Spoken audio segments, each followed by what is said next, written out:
Cordial saludo a todos, somos el grupo 37 del curso de teorías de aprendizaje y la noche de hoy vamos a hablar sobre las teorías de aprendizaje. Elaboramos un cuadro comparativo entre las tres teorías, teoría conductista, teoría constructivista y teoría cognitivista. El día de hoy estamos, quien le habla, Jess Andrea Rentería, tenemos a la compañera Nancy, al compañero John y a la compañera Ruth. En la teoría conductista tenemos a Skinner, Dewey, Pavlov, Watson. En la teoría constructivista tenemos a Piaget, Vygotsky y Ausubel. Y en la cognitivista tenemos otra vez a Ausubel, a Piaget, a Frederick, a Donald y a Brunner. Listo. Entonces, ahora paso a hablar sobre la concepción de aprendizaje de la teoría conductista. Bueno, el aprendizaje se observa a través de la conducta del estudiante ante los estímulos que proporciona el docente en un proceso mecánico y que no reconoce los procesos mentales de los estudiantes. En la teoría constructivista es basado en las experiencias y conocimientos propios. El conocimiento surge cuando el estudiante adquiere un aprendizaje profundo y se puede comprender esto. Eso se debe a que debe analizar la experiencia que él vivió al adquirirlo y llevando a cabo esto debe autoevaluarse y tener sus propias experiencias. En la teoría cognitivista se construye el aprendizaje a través del tiempo, logrando en las personas un aprendizaje basado en los procesos mentales del pensamiento y teniendo en cuenta la maduración cognitiva de las personas.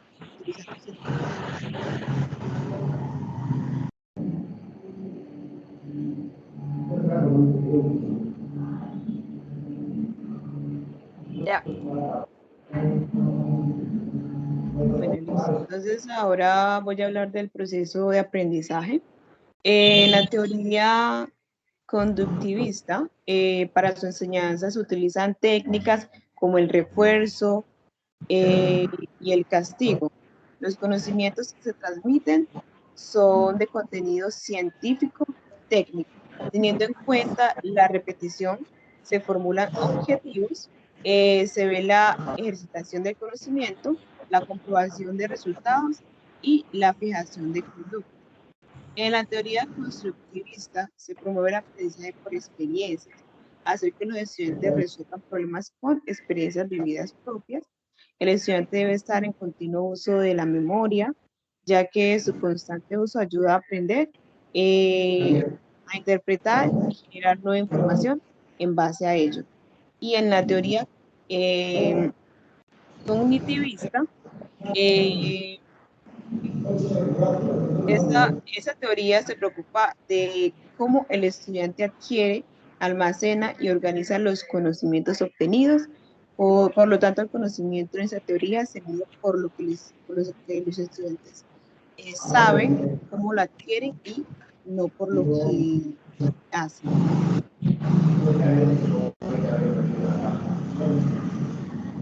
¿De acuerdo? Ahora es necesario tener en cuenta el rol del profesor.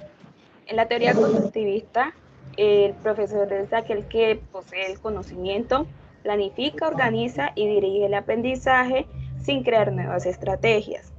En cambio, en la teoría conductivista, el docente tiene el rol de orientador, es decir, él se convierte en el promotor de un pensamiento crítico y reflexivo, lo que hace que los estudiantes puedan indagar sobre los temas que se explican en el aula. En la teoría cognitivista, el docente es mediador entre el estudiante y el conocimiento, por lo que él prepara las lecciones adecuadas y crea los ambientes que faciliten el aprendizaje para los estudiantes. Del mismo modo, debe tener la capacidad de fomentar en los estudiantes una postura crítica y lógica de las situaciones que se presenten. Al mismo tiempo, hay que realizar retroalimentaciones y que de esta manera sea capaz de resolver los problemas, los estudiantes sean capaces de resolver problemas de manera asertiva. El rol del estudiante. El estudiante es el agente pasivo, es decir, que son los que adquieren los conocimientos enseñados, realizan las tareas y luego presentan los exámenes. El proceso se trabaja de manera repetitiva y con memorización, lo que hace que que el estudiante tenga un aprendizaje que se activa ante los estímulos. En la teoría constructivista, el estudiante genera y produce su propio conocimiento a través de las experiencias. Participa en las actividades que se realizan para tener un enriquecimiento en el aprendizaje.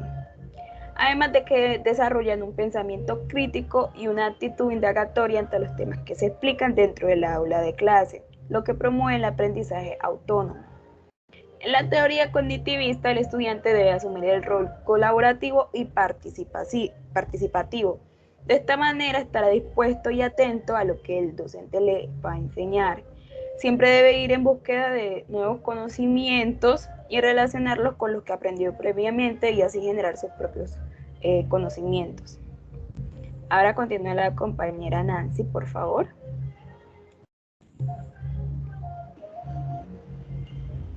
Interacciones estudiante-profesor. El docente tiene el rol central en el proceso de aprendizaje, dado que él es el encargado de la transmisión de los conocimientos y la validación de los mismos. El estudiante se convierte en un receptor pasivo de su proceso de aprendizaje, que solo atiende a las explicaciones, realiza las tareas y se prepara para los exámenes. En la segunda teoría, la relación entre el docente y el estudiante se fundamenta en la comunicación. Al ser el docente el promotor de los espacios para el aprendizaje, el estudiante se convierte en el actor principal de su proceso de enseñanza. El docente es una guía, lo que permite que el estudiante pueda construir un pensamiento más consciente. En la tercera teoría, no aplicados para que los estudiantes relacionen los conceptos y el aprendizaje sea más significativo a largo plazo. El estudiante se vuelve un investigador y descubre nuevos conocimientos.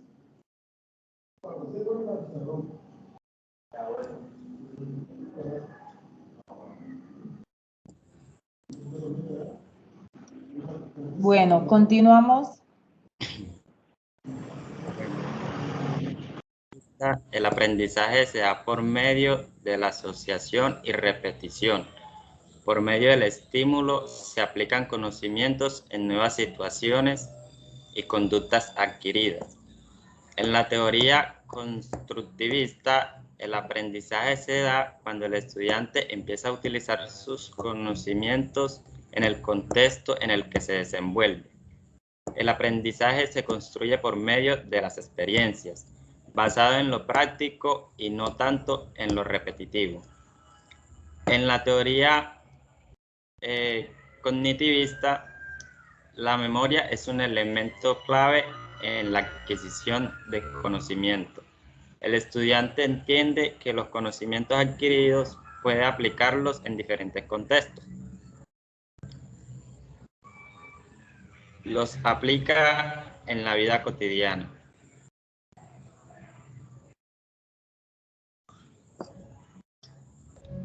De acuerdo, ahora continuamos con la explicación de los casos y la teoría que se aplica en cada uno de ellos. En el caso número 1, en este caso se aplica la teoría constructivista, ya que el docente trata de no implementar los métodos antiguos, donde la respuesta es general y en vez de eso permite que los estudiantes creen sus propias respuestas y las argumenten críticamente. Además, también se aplica la teoría cognitivista, ya que el docente prepara a sus estudiantes para resolver problemas de la vida cotidiana y diseña evaluaciones para que los estudiantes sean capaces de proponer, y el aprendizaje es basado en la resolución de preguntas basados en argumentos y el aprendizaje. En la teoría constructivista, en este caso, en el caso 2 se aplica la teoría conductista, ya que la maestra está muy interesada en mejorar el desempeño de los estudiantes, motivándolos o estimulándolos con caritas felices para que ellos se comporten de una manera adecuada. Y cuando no lo hacen, estos a su vez reciben castigos de no recibir caritas felices. Por lo tanto, el aprendizaje es mecánico e individual y basado en que se puede moldear en la conducta del estudiante. En el caso número 3, va más asociado a la teoría constructivista, por lo que el docente es un orientador que permite que los estudiantes, por medio de los saberes previos que tienen y por medio de las lecturas, puedan realizar un mapa conceptual con las ideas principales. Esto los motiva a ser investigadores. Investigadores autónomos y los conlleva a resolver situaciones que se les presenten en la vida diaria. Además, al docente los motiva a enriquecer sus conocimientos, los involucra en la construcción de nuevos aprendizajes. Creo que también podemos encontrar un poco la teoría cognitivista, ya que se pide organizar, analizar, identificar las relaciones lógicas de manera detallada.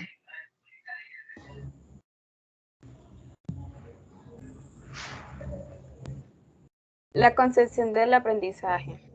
El aprendizaje constructivista se da cuando el estudiante es crítico y crea su propia opinión acerca de lo que aprende y lo que comparte con los demás. Ese es en el caso 1. En el caso 2 tenemos la concepción del aprendizaje, que se relaciona con la conducta que el estudiante muestra, qué tan exitoso está haciendo su proceso de aprendizaje, ya que responde bien a los estímulos proporcionados por el docente. En el caso 3 tenemos en la teoría constructivista, que es vital que el alumno cree sus propias experiencias y las aplique en su realidad. En este caso se le pide al estudiante dar sus propias ideas y aplicarlas en su realidad. En el caso cognitivismo de este mismo caso, se concentra más que todo en cómo el estudiante desarrolla su capacidad lógica y construye sus ideas.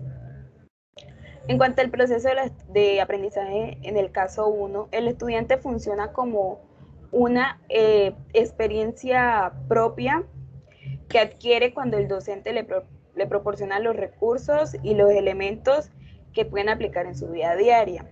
En el caso 2 tenemos que el estudiante aprende a través de la repetición. Cuando la maestra les da una carita feliz, ellos lo asocian con un premio, por lo tanto se verán motivados a realizar muy bien sus actividades. Y en el caso 3 tenemos que el proceso se lleva a cabo cuando el estudiante aplica lo aprendido a su realidad y luego lo organiza de manera que esté organizado más lógico. En cuanto al rol del docente, en el caso 1 tenemos que el docente crea situaciones en donde los alumnos pueden expresar sus propias opiniones e ideas sobre temas en específico. Se sale de lo tradicional y emplea teorías y estrategias novedosas y didácticas. Además observa el proceso, no solamente dicta las instrucciones y deja que los estudiantes sean los que determinen su proceso de aprendizaje. En el caso 2, el docente requiere recursos externos para motivar a los estudiantes. Cuando aplican los mecanismos o evaluación felicita o castiga a sus estudiantes dependiendo de dichos resultados. Además se concibe el mismo como una figura de autoridad y se encarga de crear estímulos más adecuados y eficientes para que sus alumnos respondan a él positivamente. En el caso 3 tenemos que el docente proporciona información clara y concisa para que el estudiante pueda desarrollar sus actividades de manera satisfactoria. Además lo motiva a fortalecer sus capacidades críticas. El docente se convierte en la guía, ya que compartió los conocimientos y ahora depende del estudiante el uso que les dé. En el rol del estudiante, el estudiante cumple un papel como actor principal y se encarga del proceso de aprendizaje y del de sus compañeros luego de seguir la guía del docente, que este también debe autoevaluarse, ser crítico y dar opiniones acerca de lo que piensan los demás y aplicar los conocimientos en la vida diaria. Esto en el caso 1. En el caso 2, el estudiante es un observador cuya conducta pretende ser moldeada, que se dedica a memorizar la información y obtiene recompensas o castigos de acuerdo a qué tanto sabe cómo se comporta en el aula de clase. En el caso 3 tenemos que el estudiante debe estar presto a recibir las indicaciones del docente y ser participativo, independiente. Así puede ir más allá en sus conocimientos. Además debe ser analítico y saber cómo clasificar y organizar la información. Construye sus propios criterios y se basa en los conocimientos previos, además de que desarrolla su aprendizaje autónomo. Continúa la compañera Nancy.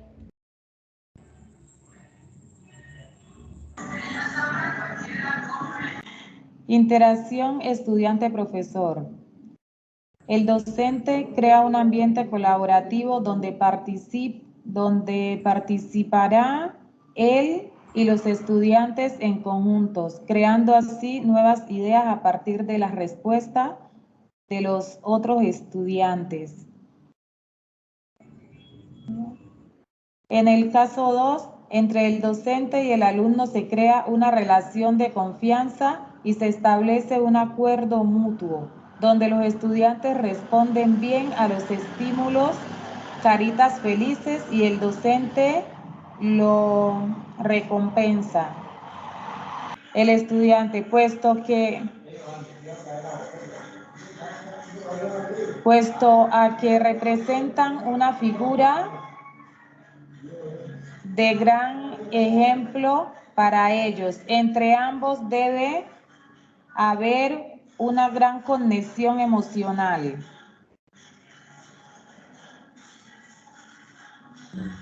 El proceso de transferencia o mediación. En el caso 1, la transferencia sucede cuando cada uno de los estudiantes comparte sus opiniones a partir de sus propias experiencias y luego sus compañeros opinan sobre ellas. En el caso 2, el estudiante aprende por medio de la motivación de los estímulos que el docente proporciona y las actividades que se ven involucradas para su proceso de aprendizaje. En el caso 3, la transferencia se logra cuando el estudiante usa su capacidad lógica, organiza y clasifica la información y la aplica en su diario vivir. De acuerdo, muchísimas gracias a todos